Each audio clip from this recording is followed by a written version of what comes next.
The topical trend on social media during these first 6 days of lockdown is how much people have been eating and how they've been eating. A quick trip to the fridge to get a snack, another cup of tea or coffee, or perhaps a cookie or a piece of chocolate, or in my case, several pieces. How do we eat healthier while on lockdown? Well, Mayuri Bhawan is a dietitian at Nutritional Solutions. She's joining us via Skype for a few tips on what foods to eat to boost your immune system at this point. May, a very good morning to you. And yes, we do need your help. Firstly, let's talk about the traps that some of us are actually falling into at this time. I'm assuming there's a lot of frustration eating. There's a lot of stress eating. People are depressed as well. So help us out here. What are the things that we should not be doing at this point?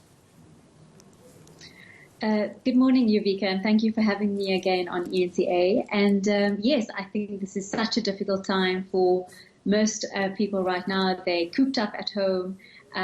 Not much movement is happening, and they are struggling to try and eat healthily and still doing a bit of exercise. But I think it's just having to try and break down really the things where they are struggling. And I think a lot of the people are not getting the structure right. And I think this is where we really have to address to try and do, the 3 meals, where it is having your breakfast, your lunch and your dinner. And I think that will also really help with minimizing on your snacking. But just, putting a little bit of, or adding in sort of more information on that, where a lot of people are focusing so much on certain foods or certain things in terms of boosting the immune system. And we really have to look at eating really a nutritious, varied diet. And this is where it really comes with adding a lot more different plant-based foods into your diet. Again, a lot more fruits and veg, whole grains, legumes, nuts and seeds. And all of these foods will keep you much more fuller and more satisfied, where you will be craving less and binging less on unhealthy foods as well. May, during this time, I mean, we are talking, yes, as much as it is to stay fit. You spoke about immunity and building your immune system. If you're staying indoors, the colder weather's coming through as well, so we're susceptible to cold and flu. But a lot of people might not be able to get out and get fresh fruit and veggies that may have run out after they went on that first round of shopping. So what are the other things we can do, and what are the things we should avoid? And I know, yes, the chocolates and the alcohol, we know about sugar content is also something that we should be watching at this point.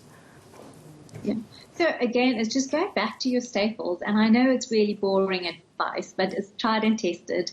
And the things that we do need to sort of, yes, it might be hard getting fresh produce in these times. So really focusing on canned food. So if you are able to, or if you do have foods such as, tin beans or chickpeas or lentils, those are great options now, specifically to make soups or stews out of.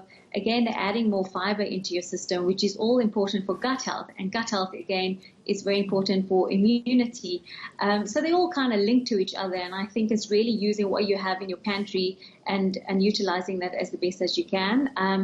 Again, adding a lot more prebiotic foods into your diet. And that's just simple foods like garlic, leeks, onions, artichokes, those types of things, and even making soups out of it. So I think a lot of people are focusing so much on individual items, but really looking at more of a varied diet, and they all sort of interlinked with one another.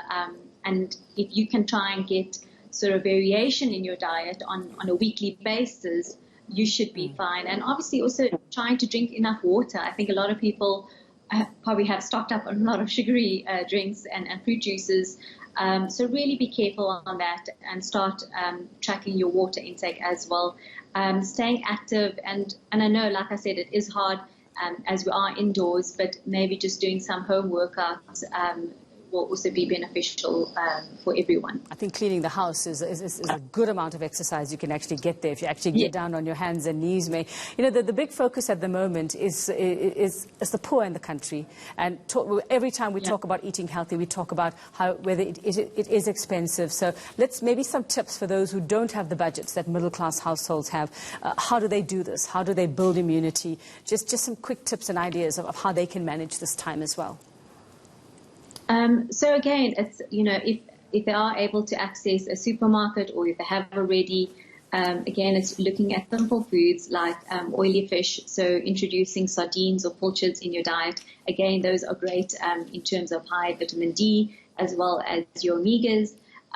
Increasing or including, fresh produce such as spinach, just simple veg, your onions, your spinach, tomatoes.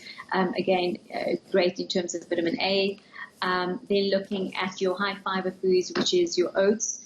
And also, again, the beans and lentils. So even if you are buying the dried versions and making, again, a soup out of that, or even soy mince, which, you can buy and store in your cupboard. So even if you have a few items and just recreate meals with those simple meal options, they definitely can get all the vitamins and minerals that they should have in their diet. Well, thanks very much for that. Just a few simple things we can do for now while you can. That's Mayuri Bhawan. She is a dietitian. And I suppose, yes, budgets. That's the main thing as well. It's how to stay healthy and do it on a budget as well. Things are very tight. Thank you very much, Mayuri Bhawan.